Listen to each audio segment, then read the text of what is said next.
I wanted to give you a few details about grid mode. It is one of your 4 edit modes, which you find in the upper left-hand corner of your screen.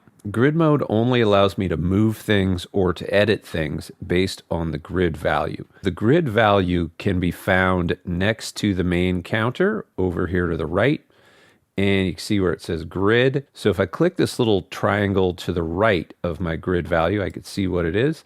Right now it is a 16th note, and my time scale is in bars and beats.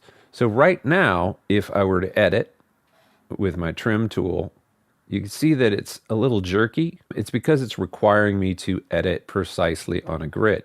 I can also display my grid lines by clicking the Show Grid Lines button next to my grid value. So while I'm here, I'll also change my nudge value, and this could be the same value or it could be a different value.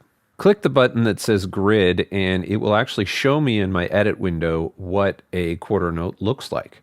So now you can see that if I use my trim tool, it's only allowing me to edit on a quarter note. That is absolute grid. With this vocal track here, I can see that it has an offset from the grid value. If I were to move this in absolute grid mode, then it would put it out of time with the rest of the music.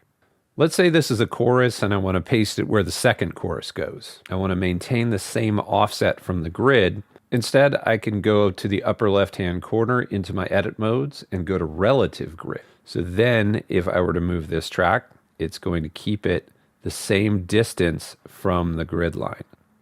So that is a quick review of the grid functions.